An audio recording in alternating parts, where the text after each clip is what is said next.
Welcome to Tater Mountain. We are the Tates, Jeff and Ruth. We love to cook and eat, homesteading, raising chickens and other animals, and loving on our pets.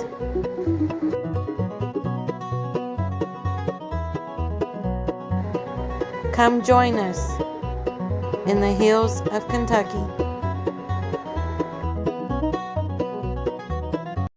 Well, we got a new few inches of snow last night and into this morning.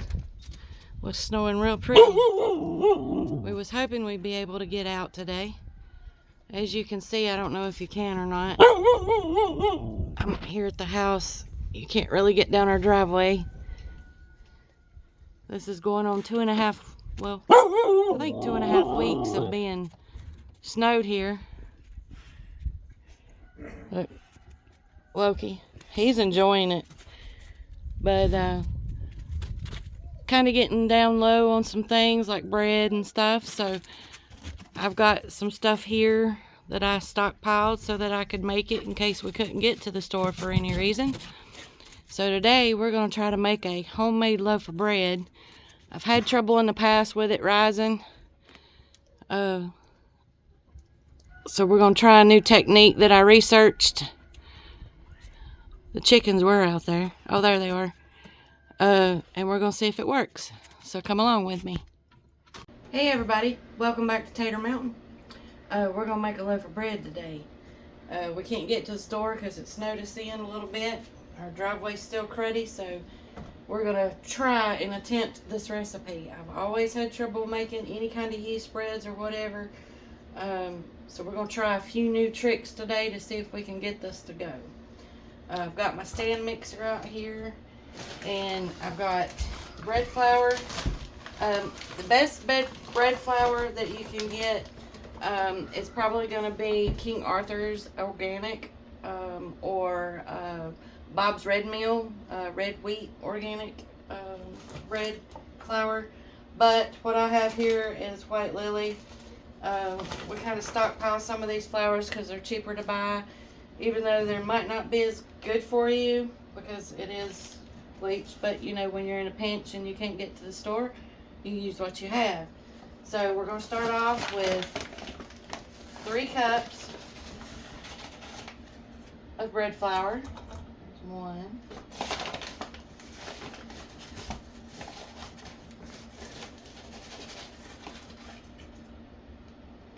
2.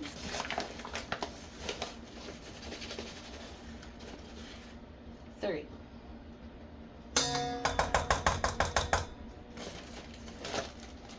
And then we're going to need a teaspoon of salt.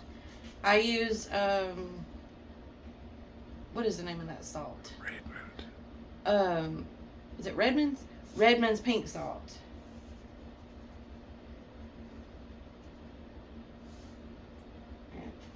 There's 1 teaspoon. And if you like your bread a little sweet, which I do, can never be sweet enough, we're going to use a whole tablespoon and a little half. The yeast is going to bind with the sugars and make it all gooey and bubbly.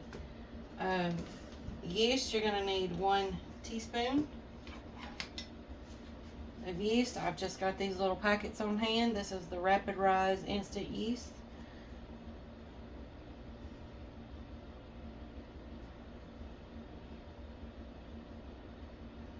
Alright, there's 1 teaspoon. Now we're just going to kind of give that a little stir to incorporate it all.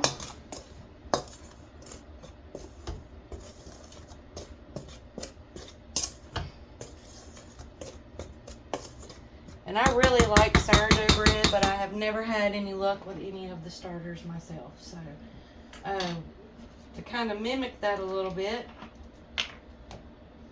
we're going to do 1 tablespoon of apple cider vinegar. That kind of gives it that little twang that sourdough has. So it says. Now I'm going to put my mixer down and we'll turn it on. And I'm going to have to move it back over. Alright, now let's turn it on. Now I have 1.5 cups of warm water that we're going to start adding to this.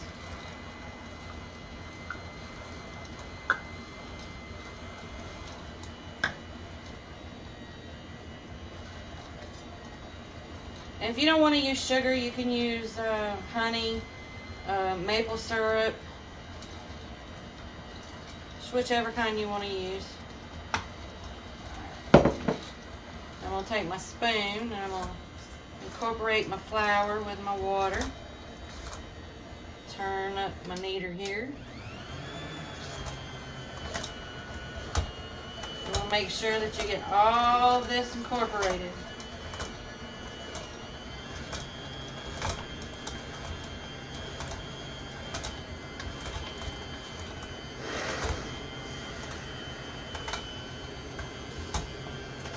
Smelling good, and it ain't even baked yet.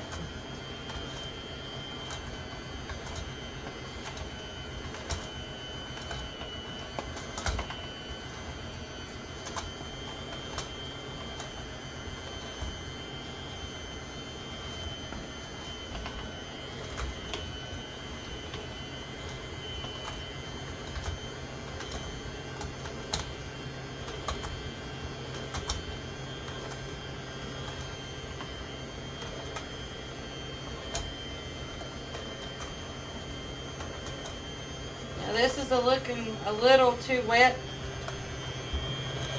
So what I'm going to do is I'm going to add just a little more bread flour to it.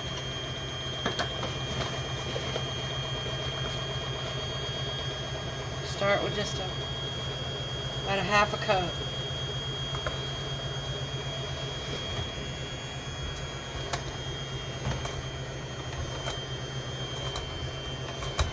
I've been told that breads are really temperamental depending on the humidity, the heat, how cold your area is.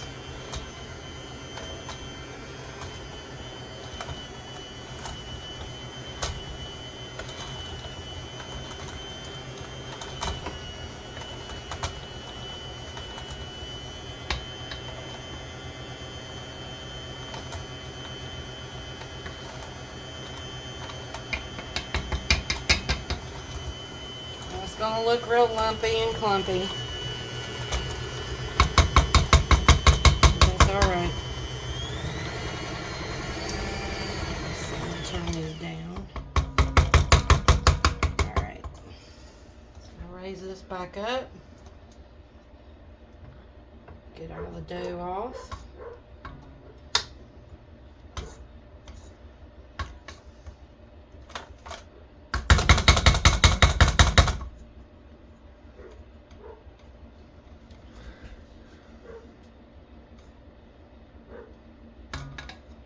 Now what the recipe says to do is to cover it with a towel and let it rest for 30 minutes, and we'll come back and finish the next step. Okay, now that our 30 minutes is up, what we're going to do is the recipe says to flour a surface.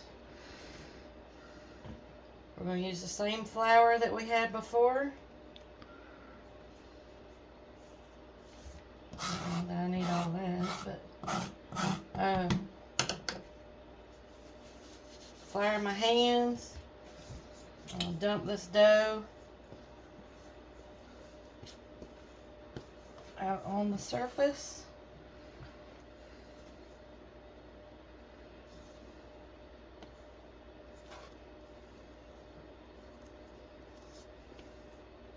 And it's still going to look a little wet, looks like. So hopefully kneading some of this in here is going to... And you're supposed to knead it for 8 minutes.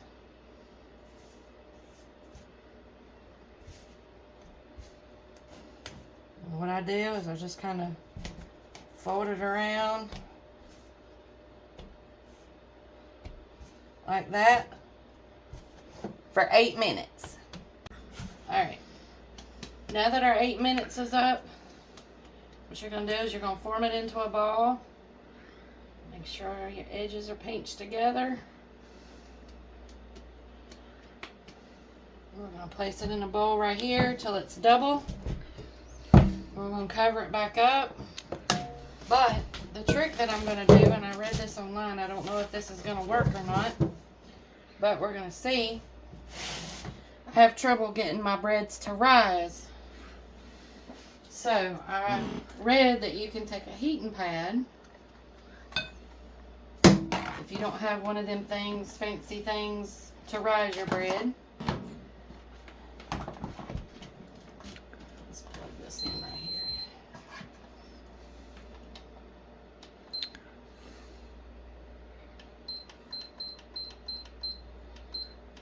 Alright, mine only goes down to 110.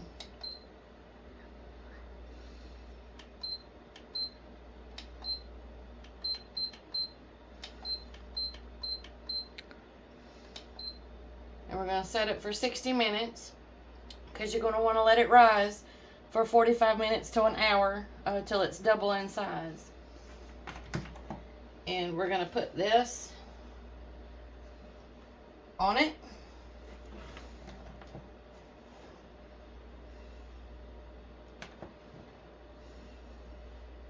We're going to do it this way first and see what happens. I don't know if this will work or not, but we'll see.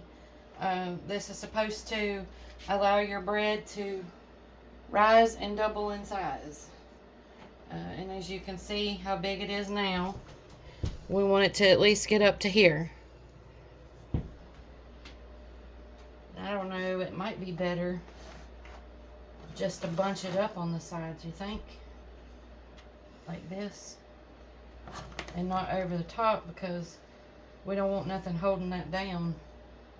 We want it to rise up.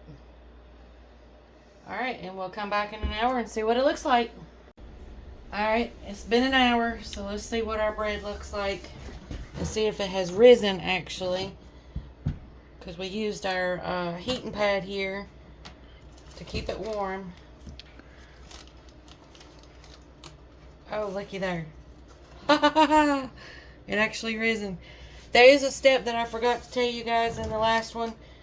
Take you some wax paper or parchment paper, wad it up and spread it out in your bowl that your bread's going to be in. That way you can just take this and transfer it, because we're going to put this in a cast iron Dutch oven.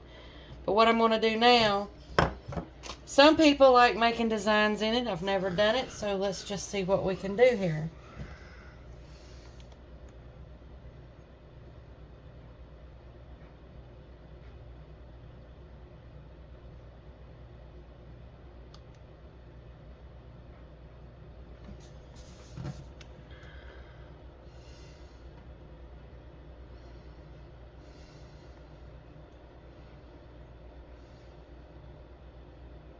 I don't know, I'm just making a little pattern here. Now, I'm going to brush it with just a little bit of olive oil.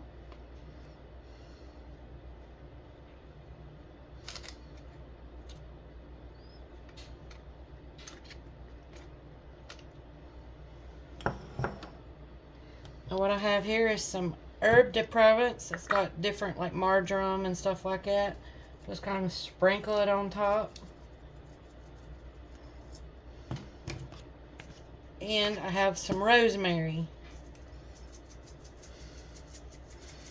And you can do this without putting any herbs on it. You can just do the plain bread. Alright, let me get my Dutch oven out here.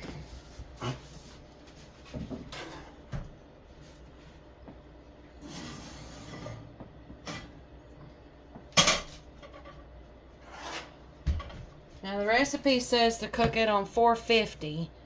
I believe it is. 450. No, 400 for 20 minutes. Covered. What I'm going to do is I'm just going to kind of grab a hold of this. transfer it over into my hot Dutch oven. Put the lid on it. Put it back in the oven.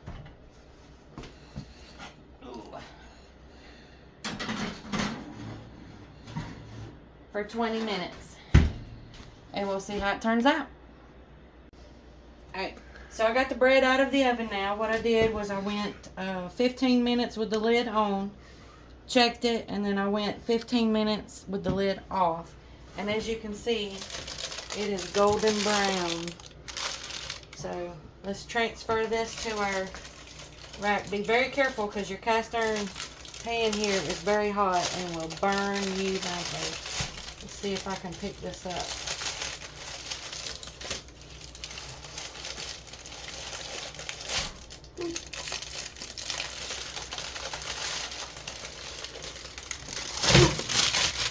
Look at there, folks.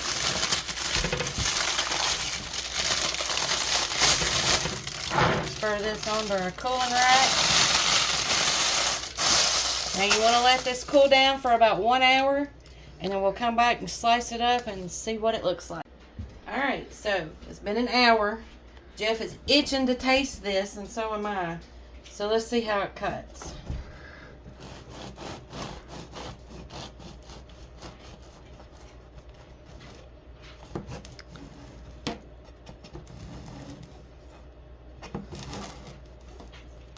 My knife is not a very good one.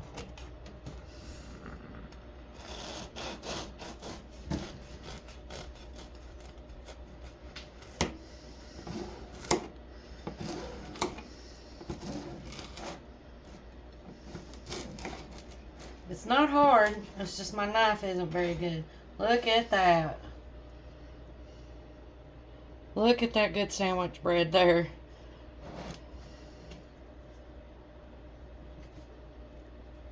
Fluffy, airy. Did a whole lot better, I think. I'm going to see what it tastes like, and then I'll give Jeff a piece.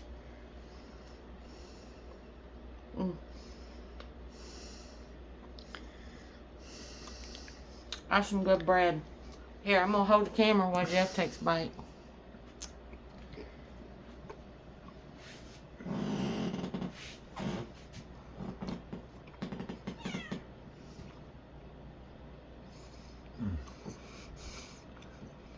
That is really good. I think I did better this time. It's eatable. We're going to eat it all right now, probably. Well, there you have it, folks. How to do some mimic sourdough bread. It tastes just like sourdough bread. It's real good and fluffy, and it rose really well with the hack of putting it on the heating pad. Because I could never get my bread to rise like it should have. I mean, it would rise a little bit, but it wouldn't rise very well. So that really did well. So we're going to do the seed drawing. Nobody's emailed us yet. We're at 100 subscribers already. So now we're going to do it at 300 subscribers. So if you want to be part of the seed drawing, send us an email at tatermountain@mail.com with your name. And we'll put your name in a hat and we'll draw when we get to 300 subscribers this time. But make sure y'all do it. Make sure you like and subscribe to us. And share us out to your friends and family if you like what we do here. And we'll see you on the next one. Bye. Have a good day.